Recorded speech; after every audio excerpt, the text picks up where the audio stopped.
You've just entered the law offices of Quibble, Squabble, and Bicker. If you've come for actual legal advice, you need to turn right around, honey. You need to get out of here, 'cause you ain't gonna get none of that. They quibble, and they squabble, and they bicker. But if you want to hear meaningless opinions, this is the right place. They got plenty of that. Stuff that makes no sense at all. They go off on tangents. It's crazy talk. If that's your thing, keep listening. They'll keep talking. Oh no no, oh no no, it's another episode of the Law Offices of Quibble, Squabble, and Bicker. You've entered the Law Offices of Quibble, Squabble, and Bicker.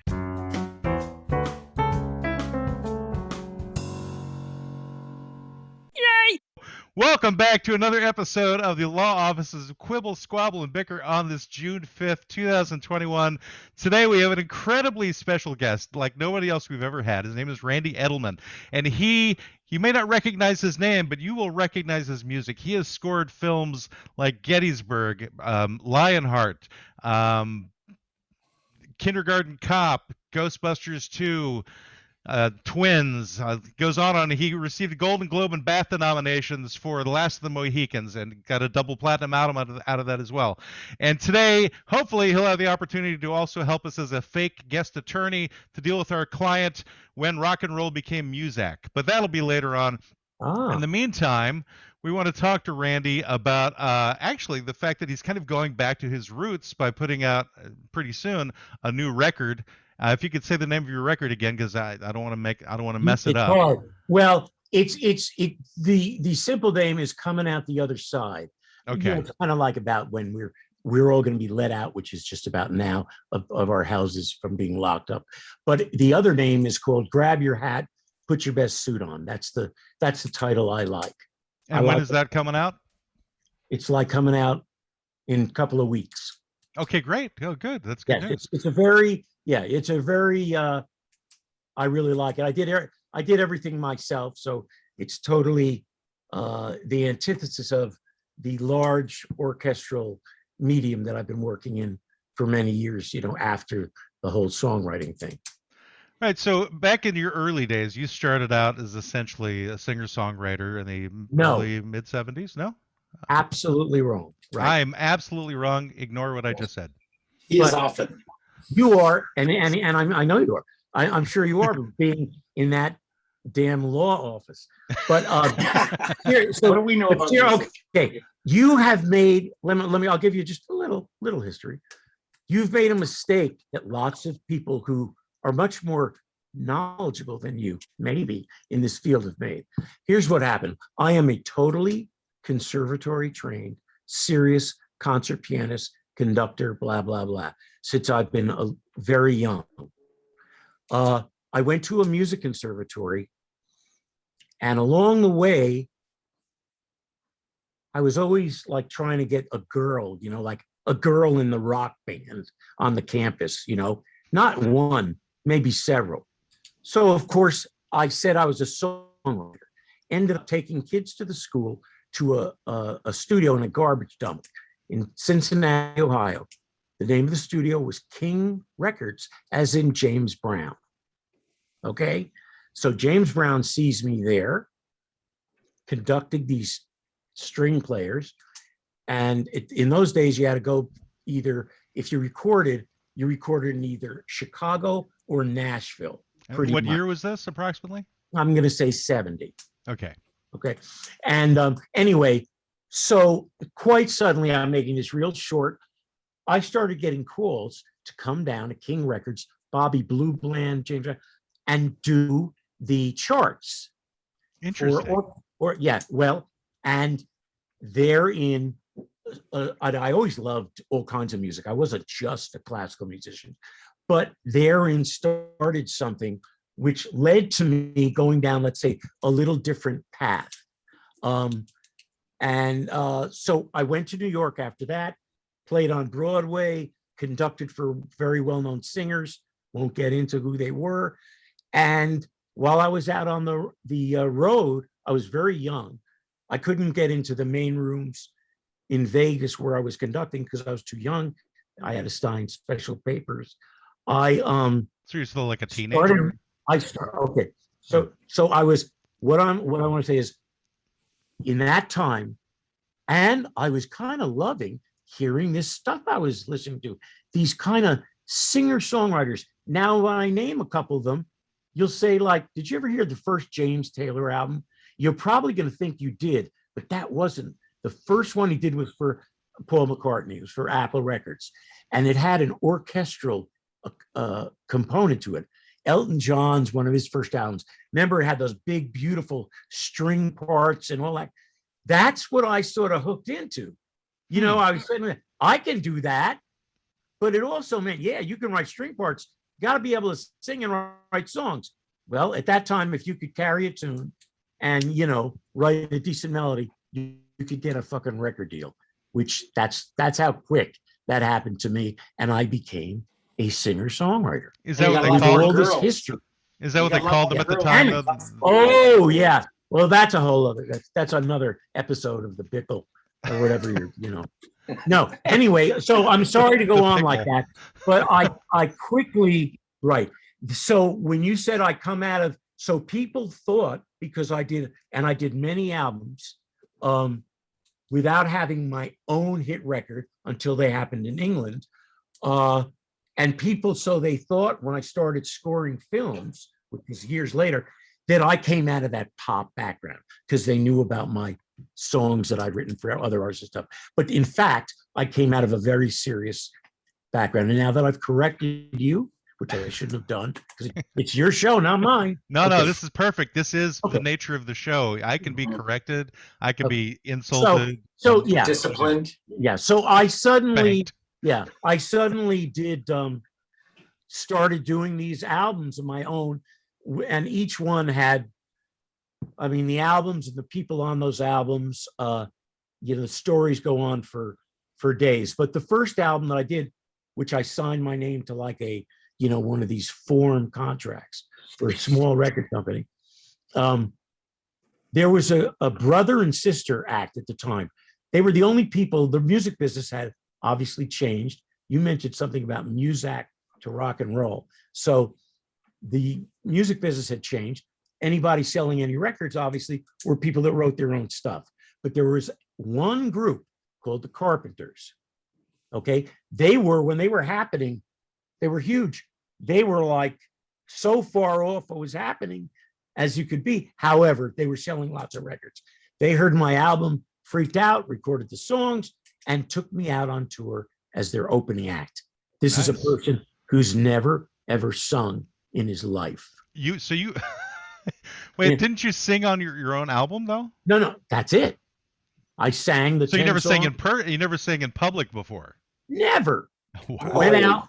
Yeah, 15,000 people a night. Holy shit. Yeah, and then yeah, I mean, lots of, you know, you're talking about huge stuff, and then in the middle of that tour, I get a call. Well, you don't have to be in Pittsburgh for another week. So this is like the William Morris agency at the time.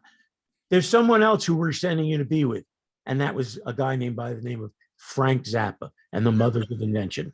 Now, so then I went right there. Now, would you say you better adjust your fucking show, right?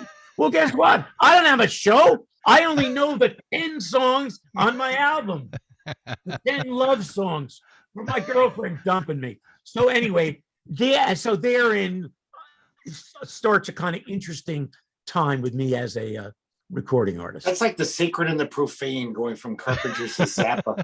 Yeah. What Yeah. And when after I did the first thing with Zappa, I literally ran out of there. That's a great story about a revolving stage at a place called the Celebrity Theater in Phoenix. And it has a revolving stage, but I didn't know it was revolving because you can imagine the people were throwing shit at me. I never looked up. Like literal, like from horses like and stuff? Or? So when I got up to walk from the piano back to the way I came in, I was no longer there. I was turned.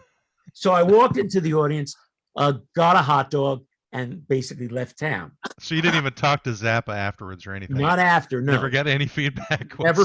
Yeah, I did. 2 days later, they call. They loved it. You're back on Friday in Dallas. I said, you're kidding me. You know what? I was easy. I was a guy at a piano. They didn't give a fuck, who they, So And this anyway, time the stage will be underwater and Yeah. there'll be sharks. well, yeah. Anyway, so that was my, and then I did this stuff for a while, and then suddenly, after, doing some of those albums, I had these big hit records in England. I mean, big pop singles. And so that's sort of, I had this funny kind of life. And that's all before, scoring the films, getting into that. So Hey, Randy, could we go back a little? I'm curious, when you went from never singing in public to singing in front of 15,000 people, did you rise to the equation pretty quickly, or the first few weeks you were just mortified? Could you even function? Here's the good thing. Here's a good thing. If I was that way, and you had to play, like, let's say you had never performed before and you had to do, let's say, 45 minutes, that's a long time, opening act for somebody in a club, you would be nervous. You're in a place, the first concert was at Brigham Young University. Now, this wasn't a concert hall. You're in the field house. And I guess a Mormon priest or something, gets up and says, ladies and gentlemen, this is the biggest musical event in the history of the state of Utah. I'll never forget it. I'm standing there. But the reason I'm telling you that is, if you're in a club and you're a few feet from an audience, but when you're in a place like that, and it's, first of all, you can imagine, I was like 21 years old. The whole thing was crazy.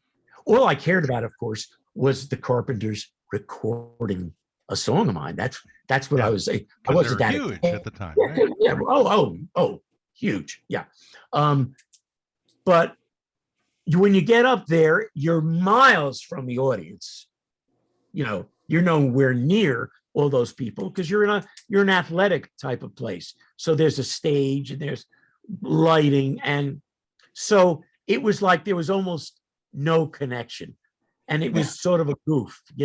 The only thing is I had no clothes, and I had bought a turtleneck sweater. I was going to say you performed naked. I had gone out, in other words, to buy a uniform for my act, and I picked a turtleneck sweater. It was sort of the winter. It was Arizona. I was just starting to live in California. Well, when those lights hit me with that woolen sweater and corduroy pants, I don't even want to tell you. I was swimming in sweat.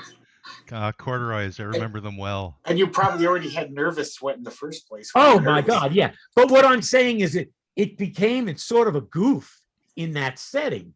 Put me in a club in front of 50 people. Yes, I would have been more nervous. When you can see their faces, actually.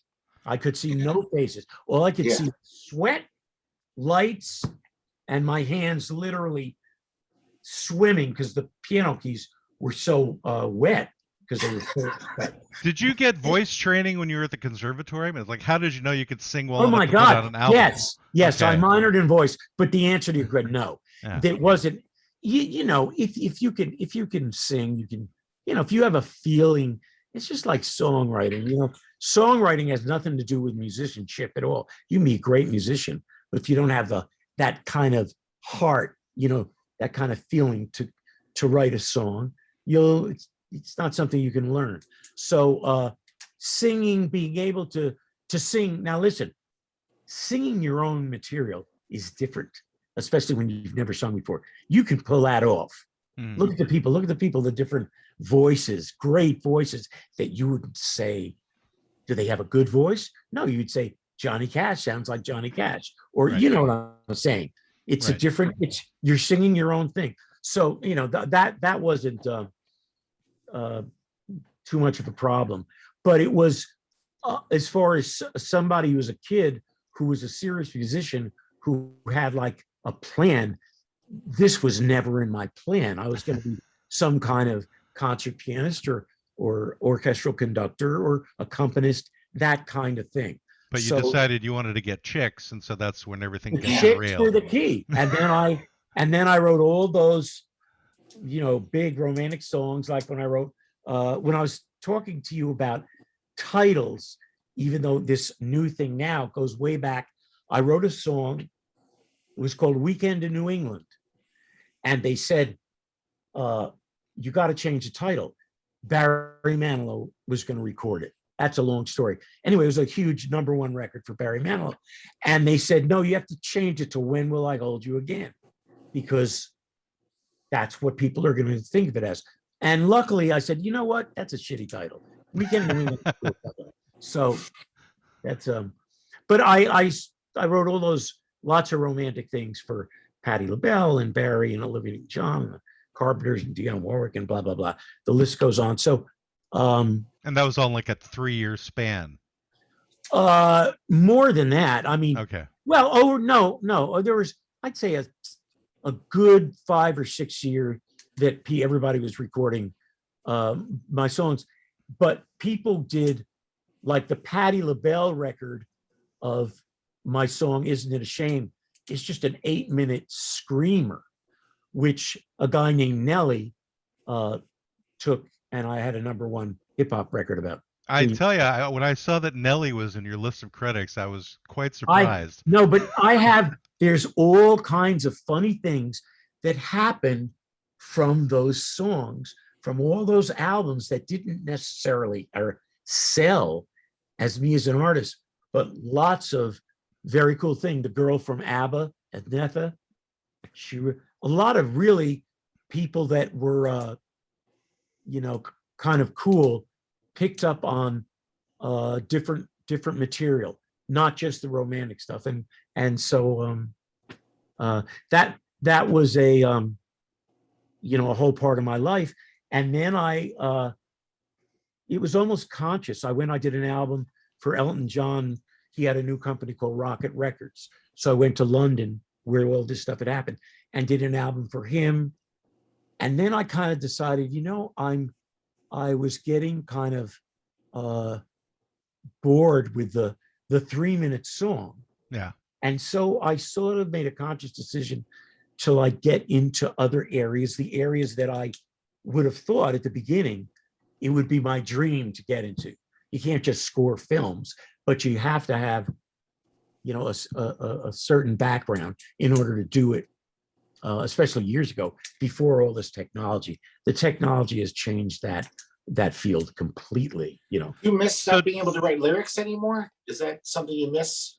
Not in the least, no, because and listen, when I do a film score, nobody, people say, hey, Randy, how come you didn't write a song for that film? That's not my job. Nobody writes songs for films anymore. Songs are in films that people just buy to put in their finished records. There's no longer Moon River or Born Free or Goldfinger. You know what I'm saying? So, but film scoring, it's a completely different animal, and you have to it's 24/7. It's amazing pressure if you're fortunate enough to be one of the handful of people who get into it over a long period of time. So I don't have time to even think about songs or lyrics. But recently, that's what I mentioned, this new thing, I had some fun. And so I am curious about the transition phase. So, and this is where I think it all changes. You did a song for Jackie DeShannon, who then you married in 1976. So you finally got the chick. So then you were ready to move out of the singer-songwriter thing because you don't need to get any more chicks. I had already, Jackie, she's inside.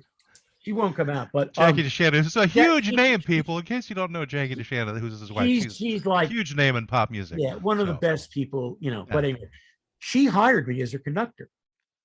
Okay, way back before the songs, and when I met her, I didn't even answer the phone call that somebody called me about because all I wanted to do was do an album of those 10 songs I told you about. And that's when I met her. And I did one conducting gig for her, but that's when I met her. And we didn't get married for several years. There are stories there, which we won't get into. But anyway, but that's when I met Jackie way back. See, so long before the films or anything else, So that's when I met her. And then I did my first album after I met her. That's how long ago that was. You know. And then you got married though. So then again, no more chicks except for the one well, married to. This is your. I'm going to let you interpret this. I say nothing. Matt, I say nothing.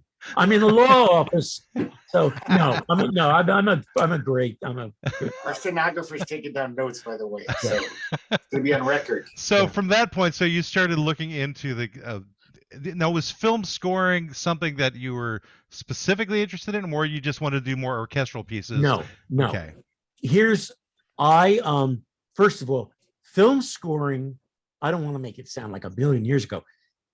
It wasn't what it is now. It didn't have the cachet.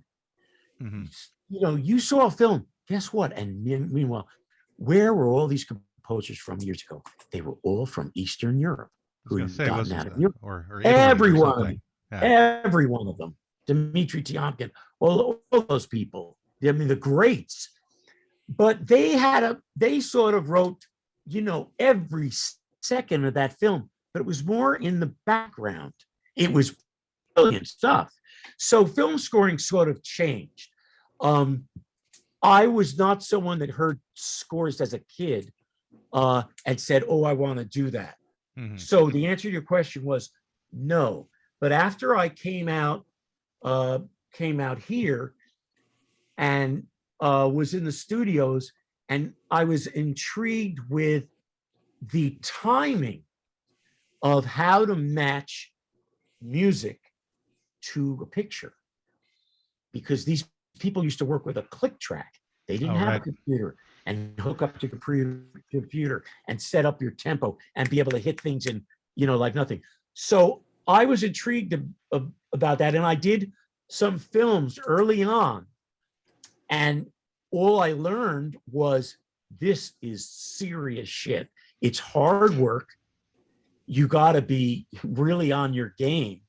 There's 50 guys waiting around the corner for you to be fired, you know, which is still really the case, you know, 50 maybe, you know, who are more qualified than you are. And I was very young at the time, but I appreciated the musicality and the art of it. And, but I learned it was hard. So what I decided to do is I'm going to stick with the songwriting, making albums for a while. You know what I mean? So even though I had started doing some scoring and TV stuff, I stuck with it for a longer period than I might have. And then I kind of switched into doing some television, like a show called MacGyver, you know, the original MacGyver, that had a zillion minutes of music in it that was impossible, you know, just because you had to write the scores overnight. They wanted it to be like Indiana Jones. Well, that's all fine. Give me a couple of weeks to sound like John Williams. I get what you want, but I only have to tomorrow at 3:00.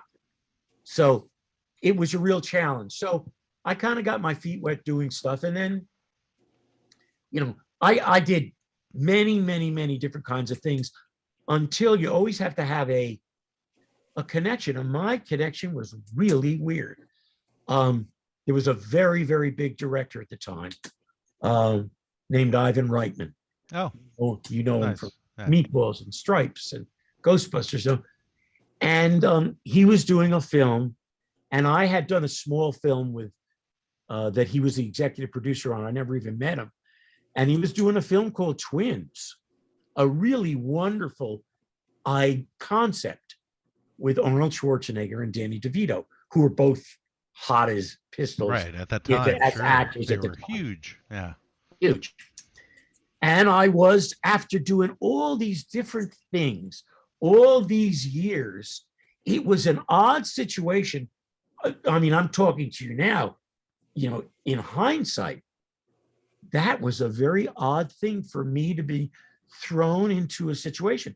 The situation was the great French film composer, Georges Delerue, was hired to do Twins. And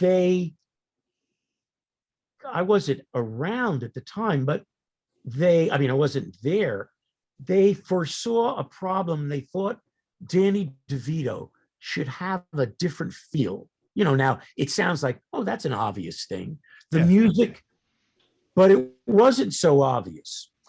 So I was brought in to write a couple of cues, which I was, you know, at the time, more than happy to. Don't even put my name on it. You know, this was a big, anyway, the long story short is that I came in and met this guy who was a tyrant. Elmer Bernstein had done all these, well, Elmer Bernstein had done fantastic stuff, but he had another career when he met Ivan Reitman and did Stripes, Meatballs, Animal House that Ivan produced, and Ghostbusters. And Elmer, like they evidently on that Ghostbusters, they just tore each other apart. So I came into that situation and they gave me a few cues, and it ended up that I ended up with most of the score. Do you approach comedies different than dramatic works? I mean, in other words, is there a different mindset, or it's all kind of? No. Okay. Here's what I do. Because, well, what happened to me was, so that was my little click in. Then I did Ghostbusters 2 and Kindergarten Cop, but that's how I met Ivan. Mm-hmm. And Ivan was a tough guy. I could tell you many serious directors, serious directors of serious drama who are a riot. But Ivan Reitman is not that. Ivan Reitman is kind of a serious guy. And I'd say this now if he was sitting here, who makes these, you know, comedies. So he was a tough taskmaster. This was not fun and games. Meanwhile, I was suddenly doing these big movies. You know, this is like, this doesn't happen. So like the 80s was your heyday. No. This was almost 90.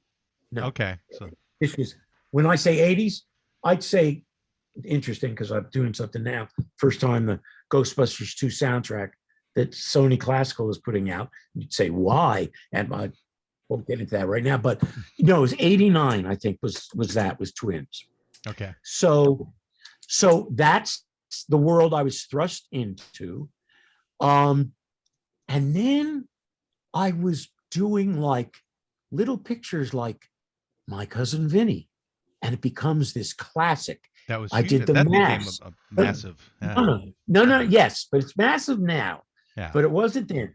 Then I went to Ireland to do a picture called The Mask with an unknown guy named Jim Carrey. You say, well, hold it. That was in Ireland? There's another picture. I went to Ireland because they had no money. And I was told, you got 10 cents? Give me the 10 cents, you know, packaged. I can go wherever I want. And so I went there. Long story why I went there. That's where we scored The Mask. But what I'm trying to tell you is not only was I doing these big mainline comedies, I was doing The Mask, My Cousin Vinny, little sweet pictures like While You Were Sleeping with Sandra. You know what I mean? So yeah. I was like all kinds of comedies.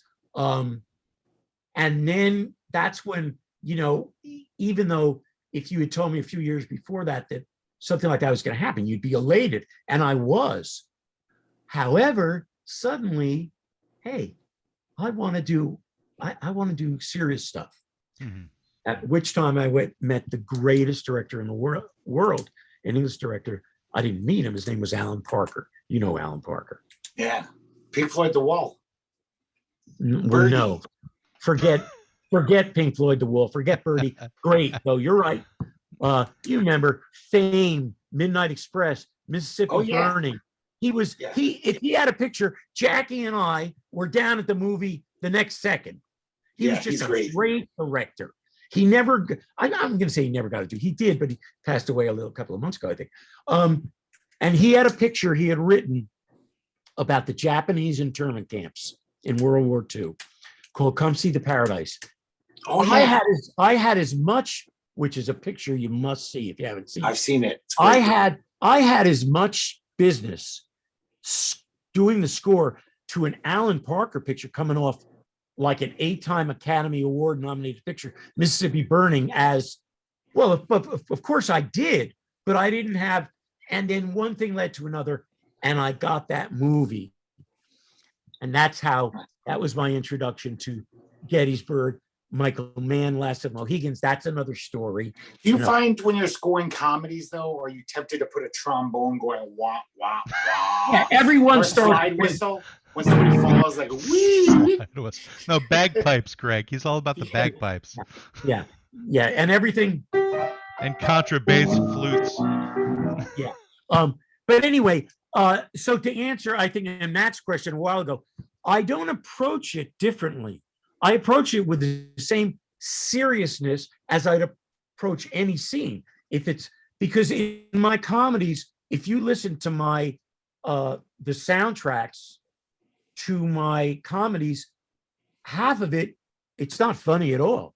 Because, in these comedies, whether it was an action comedy, a romantic comedy, a period comedy, there's all kinds of serious aspects in order to make the comedy work. Or like The Mask, great example. Very, very dark score I wrote to that. I didn't write a comedy score to The Mask. I wrote a very dark score, really dark. I always thought the challenging thing of being a soundtrack composer is that you might write a great riff that you love for a scene, but then when it's shown, you realize, it takes you out of the scene a little. It's a little too dramatic. Maybe it's a little too catchy. Do you find that a lot? You have to be almost censoring your best ideas? Well, you know what? The answer to that is you're so censored by the director and the people involved that you go through what you were just talking about right here, because they come by and they're all over you. So I don't find in the end that what you find is that you write these scores, they're all the same in that whether you write them in 3 weeks or 3 months, it's a complete 24/7 focus. You live the thing, you're the character. If it's comedy, drama, period film. And what happens is, in the end, the reality is you hope that the music ends up being used where you had intended it to be used. Now you'll say, boy, that's not a very good, comprehension of the use of the music.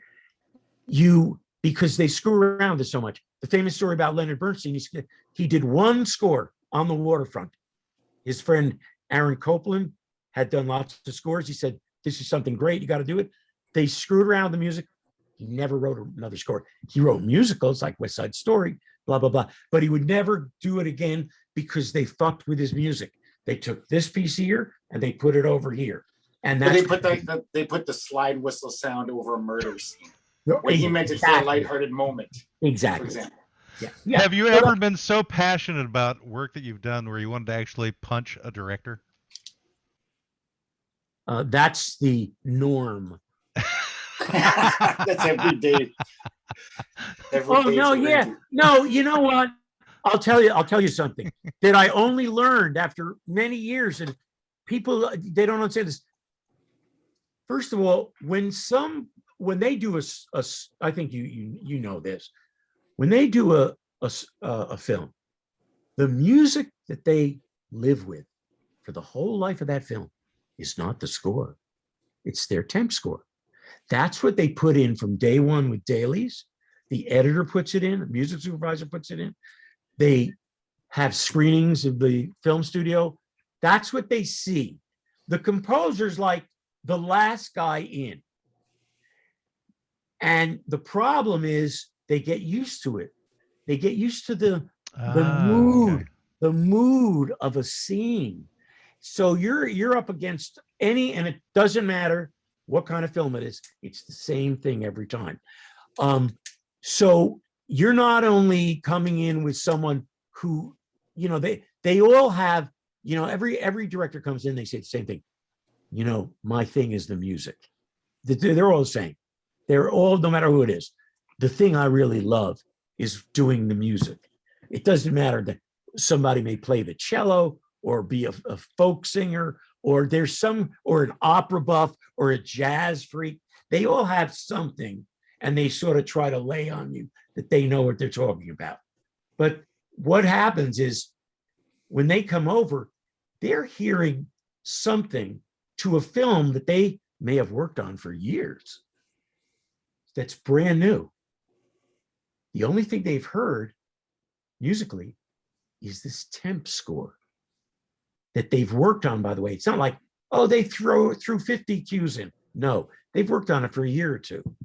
So no matter how brilliant your piece is, they're still going to be like, it's a little off from what I envisioned because I've been watching it. So what it is, so when you asked me about something just now, when you said something in the end, what happens is, here's what I found.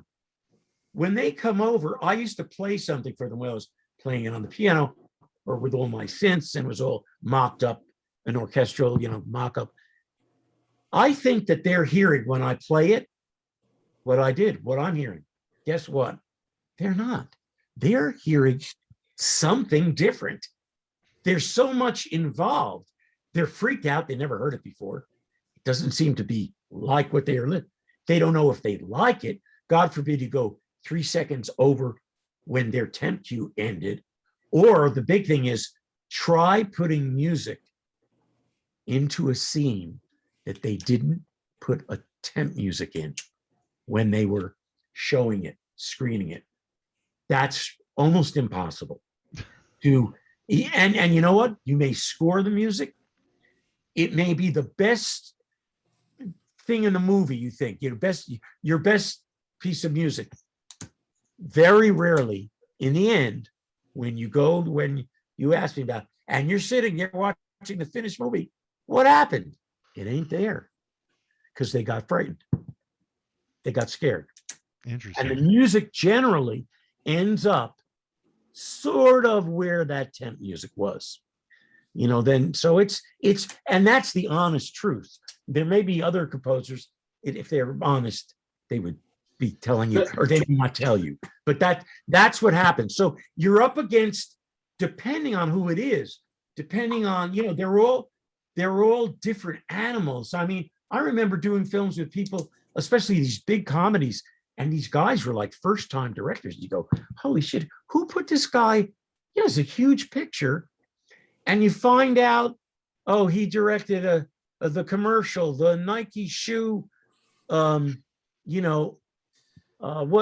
Nike shoe thing for, and then you know what you find out in the end?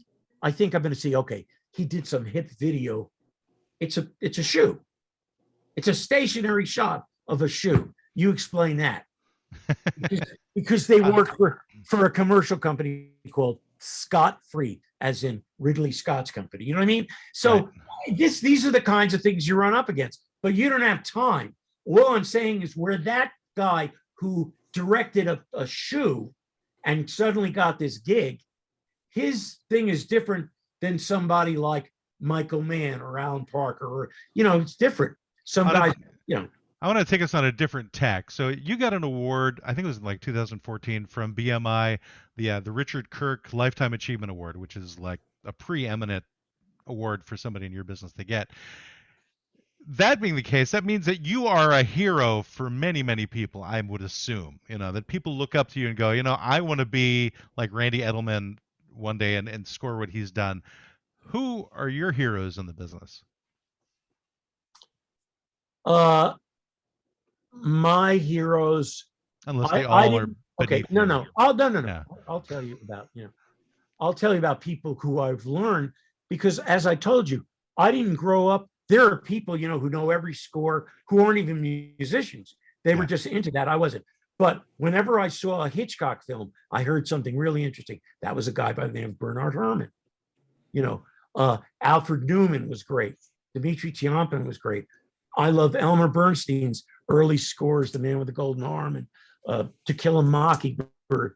These are the guys that I liked, but I didn't study them because it's different now. I have to laugh. Every university, I'm not talking about music departments of universities, they have like people major in film scoring.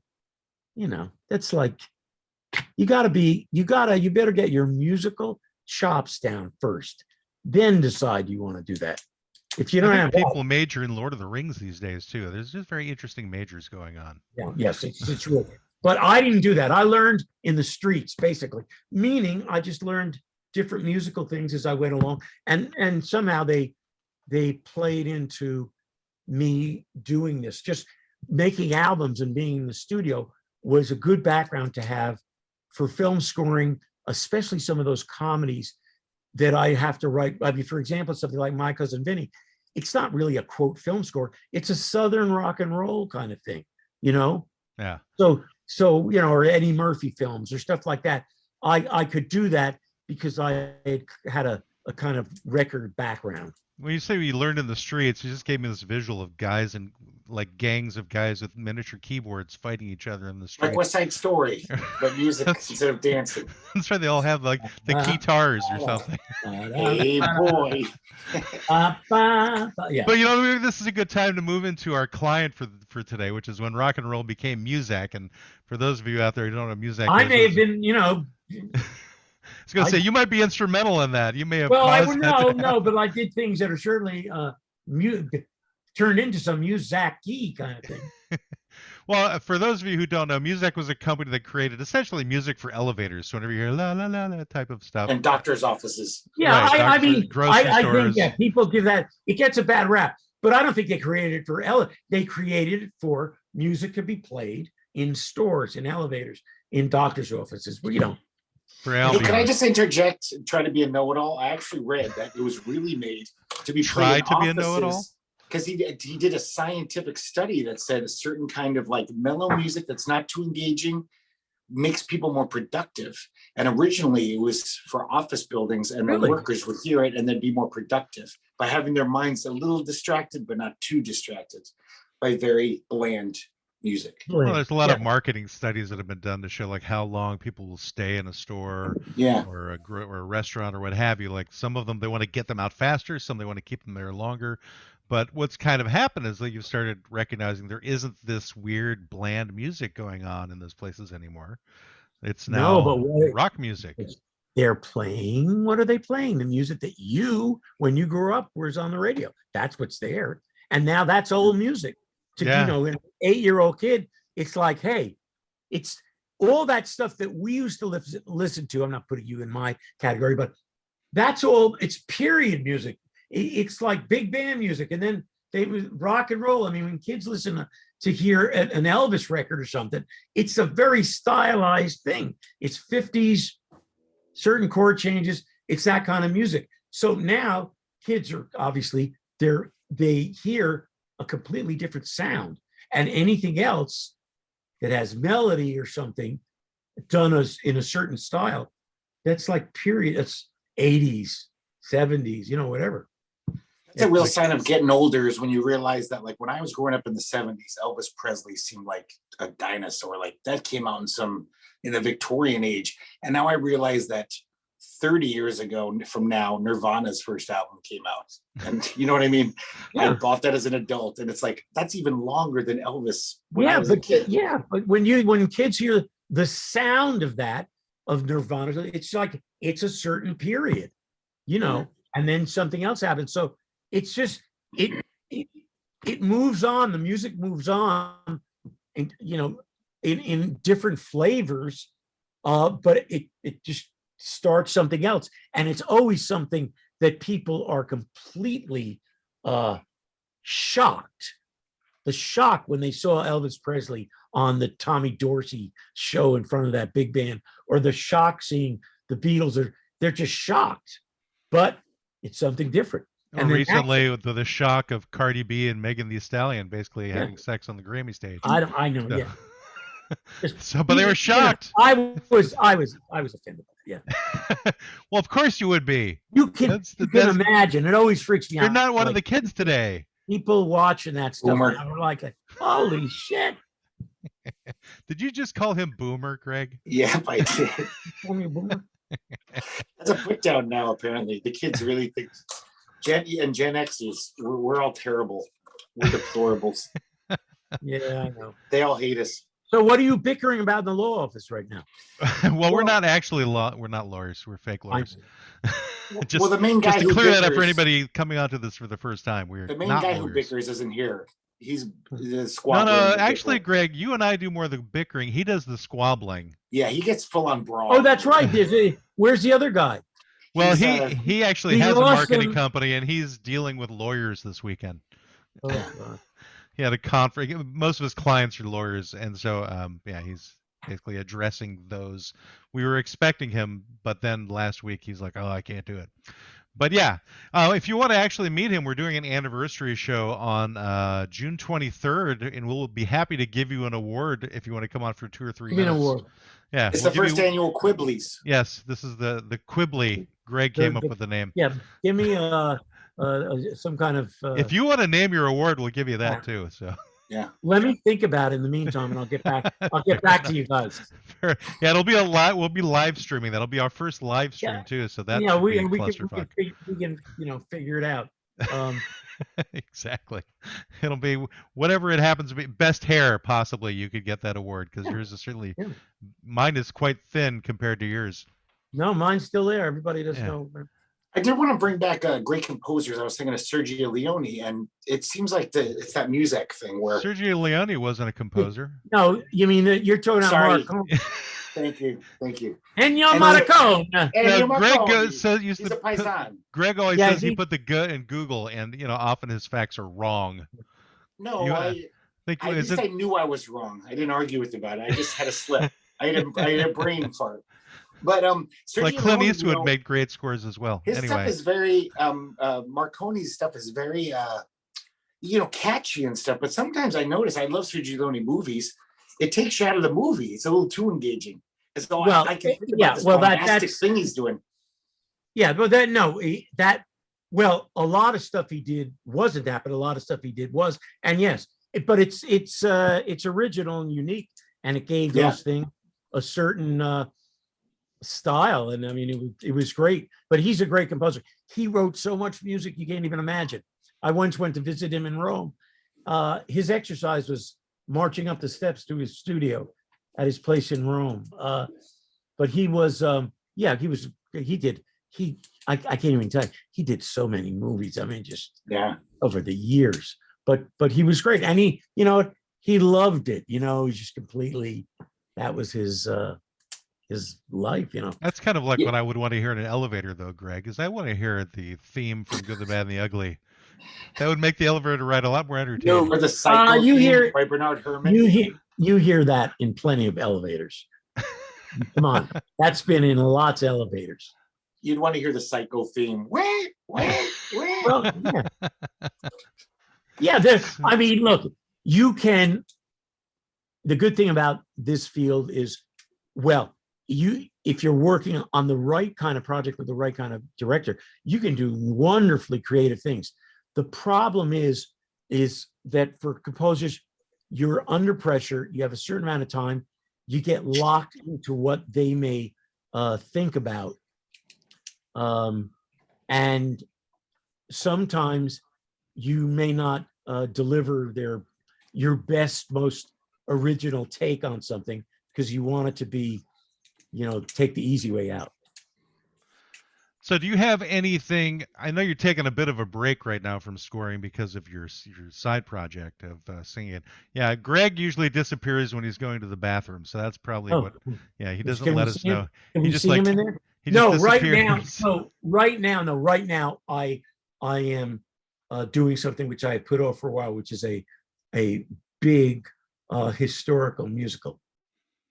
Oh, right. I was reading about that. It actually sounded quite fascinating. Can you go into that a little more detail? Well, I really don't want to, but I will with you. Well, a tiny bit of detail then. Well, okay.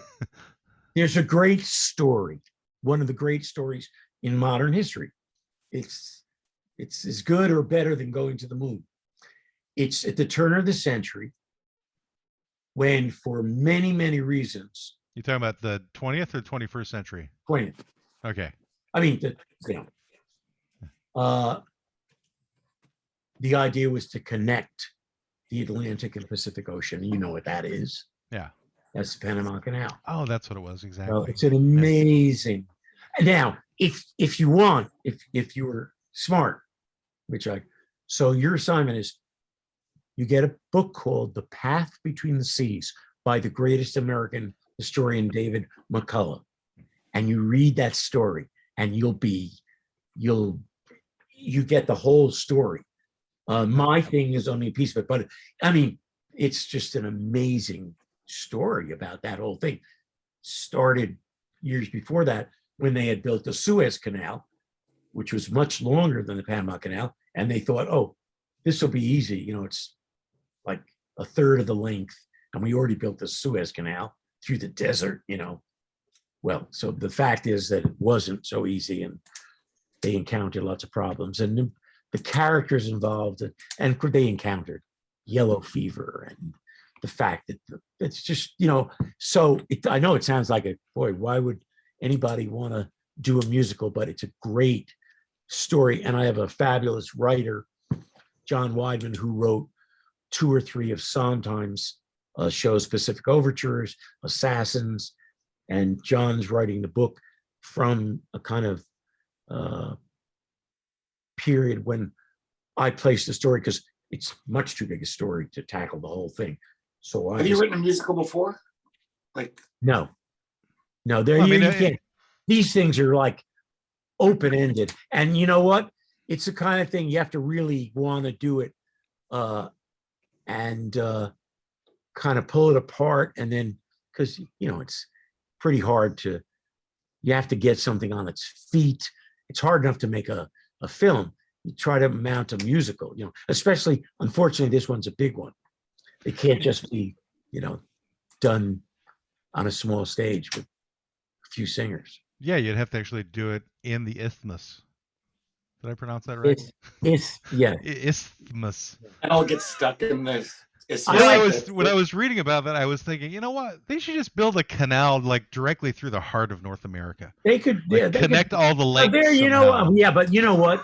In this day and age, you know, there's some really great technical wizardry that could really show. Anyway, so I don't know. To be honest with you, there's been a lot of work that I've done already over the years with John, and John Weidman, the writer. Okay. But originally, I took it to Hal Prince. You know who Hal Prince was, you know. Hal Prince, hello. I know the name. I don't remember what he's associated with. I've definitely seen the name. He's associated with Broadway. Shall we start with West Side Story, Fiddler on the Roof? Okay, thank you. All Sondheim shows. I've heard of these. Evita. They sound familiar. I don't know who I am, let alone somebody else. Did you say Evita? He did Evita? He did Evita. I didn't do Evita. No, I said he did. So he was the director. Yeah. Wow, I saw him. And Phantom of the Opera, he did too, directed that. Those were the newer things he did, but he goes way back. He was the guy originally kind of took this idea to him, you know. Oh yeah, you know why it was familiar to me, because I was just watching recent episodes, or not episodes, but recent broadcasts of Kennedy Center Honors, and I was watching part of an episode that was honoring Hal Prince, and that's why I was like, I know it's in here somewhere. Oh yeah, probably, yeah. Yeah, it was because he was the only one who had 3 Broadway shows running at the same time. That was like one of his big significant landmarks. So thank you for bringing him back into my mind. That was literally 2 days ago. I told you, I cover all. We haven't even gotten like I cover all aspects. But you know, that's the only know-it-all on the show. And things now also, you know, just as far as film scoring, it's different now because now suddenly you've got people are watching this stuff on Netflix, and so you do things like last year I did, if you believe this, the Backdraft sequel. You probably didn't even know there was a sequel to Backdraft. Remember Backdraft? Yeah, it was a decent movie. I didn't know there was a sequel. Yeah. It's Front Draft. So there's but there's all kinds of things going on. So it's interesting. Things are changing all the time. Well, especially, I mean, do you have a lot more opportunities now because there's so many different mediums to put music on? Yeah, there is. But what's interesting to me, and I always like, is and then we can get off it or leave, or is that it's interesting to have certain things that I've done. Like right now, one of my big things is this. Ghostbusters 2 Side A. We can't see all of it, just half of it. You don't have to. Okay. Here's the thing. But this is, and I love stuff like this. when I did way back when I was just starting to do the big pictures, and I did Ghostbusters 2, that was a really good sequel. A good sequel being same writers, same stars, same directors. So, but it had been years since the first one because everybody wanted too much money. So, they couldn't make it right after the first Ghostbusters. That happens a lot. And most of the time, it's happened with a few of pictures I've done, and they don't even make the picture. Okay.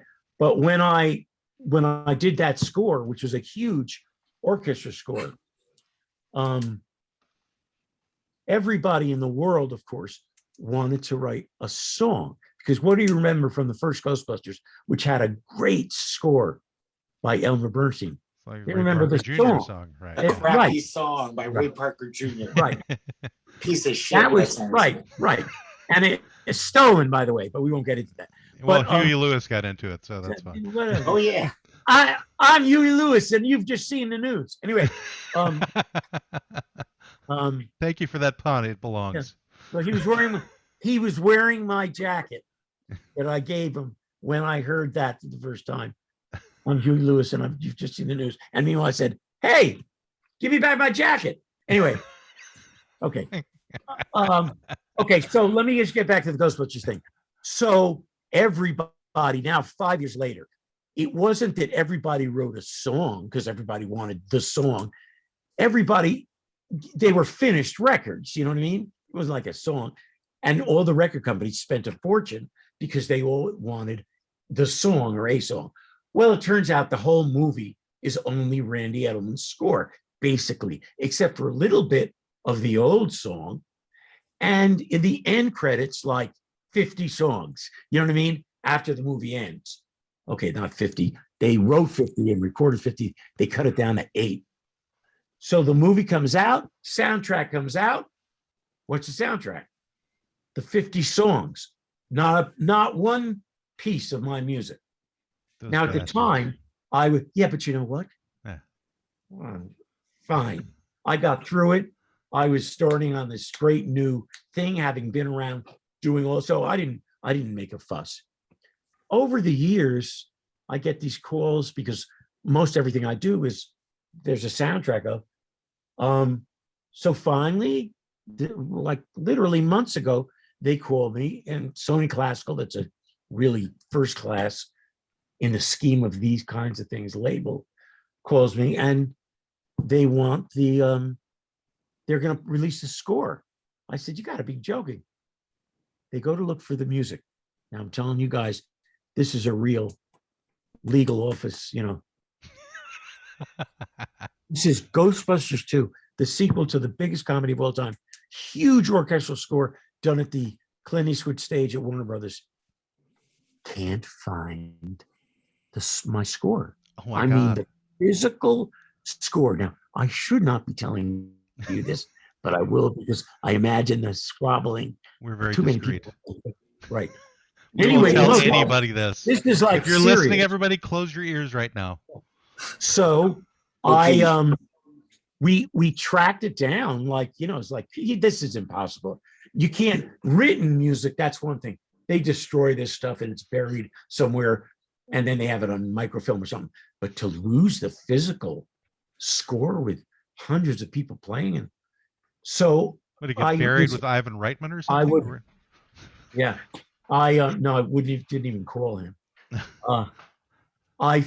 We got about half of it, I'd say, and then I had to blah blah blah do stuff which you're not supposed to do. We had to do stuff. We had to steal it from the movie. The soundtrack nerds. It's like, is this the?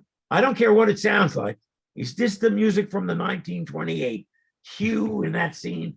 No, because it sounds like shit. No, they want that, Anyway, so I had to sort of piece a lot of it together. Wow. But it's all done now. But never before, they had never released the soundtrack before. Wow, that's fascinating. Yes, is this why they didn't? Did they actually reach out to you for the current Ghostbusters movies to score those? No. No? No, they don't. It doesn't work like that. No. Oh, okay. Well, I just thought you did sequels. Whoever is making it, directed, that's those things. I think it's actually Ivan Reitman's son is directing the new ones. Yeah. Right. I did enough pictures of it.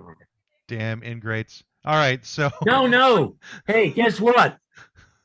As we speak here, all 6 of those movies that I did with Ivan Reitman, they're going right now. Korea, Iceland, Brazil, right now they're on all over the world. So thank you very much. I think the real question I want to ask you, have you ever been in an elevator? Yeah. I want to ask you if you've ever been in an elevator or waiting room and one of your songs was Muzak and you heard it and said, there's my song, Muzak style. No. There is no any music anymore. Yes, a million times, but it's not Muzak.